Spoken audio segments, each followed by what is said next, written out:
When something isn't scary but it wants to be horror, it has to tell you that it's horror. Don't Go Alone goes to great lengths to assure you that it is a horror game, and this might make you think that it is a spooky twist on dungeon crawlers. But its coat of scary paint is way too thin to actually be scary, and it doesn't do anything to conceal the bare-bones dungeon crawler that it actually is.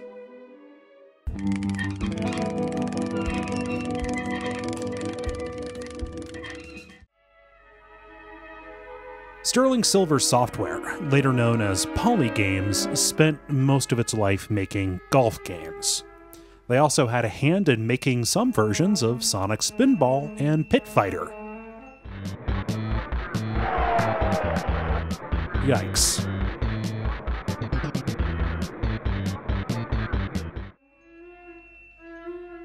But their first game, in 1989, was a DOS dungeon crawler named Don't Go Alone. The game is set in a sprawling, haunted mansion. At the heart of this home lies the Ancient One, a being who has driven your grandfather insane. So you assemble a crew of 4 paranormal investigators to travel the house's 10 floors and defeat the Ancient One, therefore protecting all grandpas everywhere.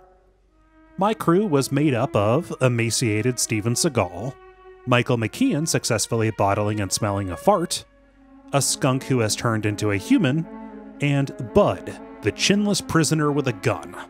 Each character has their own class, but like most things in Don't Go Alone, it's just a renamed or reskinned element from a fantasy RPG. So your adventurer can equip better weapons and is good in combat, while your technician isn't very strong but can use different weapons. There are casters, you get the idea.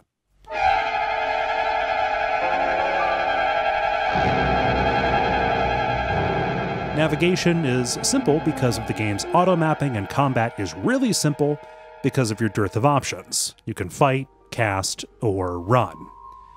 This simplicity, along with the conceit that you don't actually die or get hurt in the mansion but instead go mad, makes this feel like a kid's game a little bit.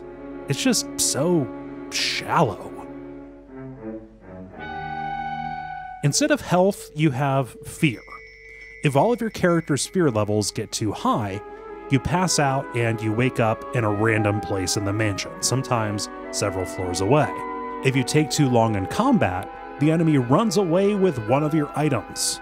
You know, items, maybe there's a key in there that you need to progress, so you have to go and search through your entire inventory to see if you're boned. Yeah, this system sucks. I would much rather die. Instead of mana, each character has concentration. This is what you use to use formulas, which are the game's stand-in for spells. Now, you're not actually using your scientific knowledge of chemistry to make new spells, right? This isn't Silent Hill 3, after all. You're just using the elements as stand-ins for magical glyphs to create spells the way that you do in normal RPGs, and these spells do normal RPG things. I want to give a shout out to Ocularium, my MVP spell of the game. What up? This system is really disappointing because a game that has paranormal investigators using science to confront the unknowable seems like it has to pull from the Call of Cthulhu tabletop game. But it doesn't. It doesn't pull from anything, I don't think. There's just really no flavor at all. Notice this footage, actually. Everything that you've seen in this video has been brown hallways, never ending. This is actually a really hard video to edit because everything looks the same. This game isn't just not scary, it doesn't even want you to look at it. The only nice thing visually is the variety of monsters and items that you find. Those are fun. I mean, just here, let's just look at them go for a little while.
Everything else on display is just tedium that kills all feeling. Don't Go Alone is a profoundly boring game. Each of its 10 levels has its own little gimmick, but they are really just standard dungeon crawler mechanics. One floor has lots of locked doors. Another has lots of one-way walls. Another has very few walls that aren't illusions. Just pick a direction and walk, you'll be fine.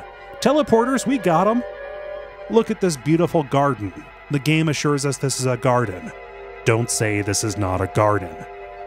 After 10 levels of this, you found 5 golden keys and unlocked the path to the Ancient One. You must use special spells and items collected along the way to defeat this wild man, only to reveal that he's actually your grandpa. The Ancient One possessed him. You flee the mansion as it explodes, and you're given the opportunity to either go on with your life or go back into the house. If you go on your life, you get a hard quit to the DOS prompt. If you say, yes, let's go back in, the house reconstitutes itself and the adventure begins anew.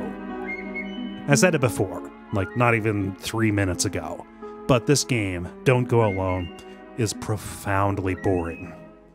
It took me about 8 hours to beat it, but it felt so much longer than that. It's horror in name only, and the game is actually a bare-bones dungeon crawler that might actually just be for kids. I don't recommend going back to this, not even out of curiosity. By watching this video, you have seen all that there is to see.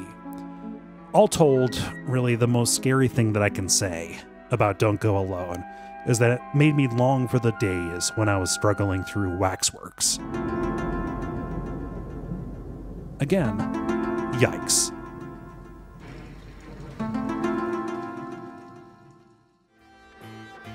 This is the first retrospective after the launch of the Hexcrank Patreon.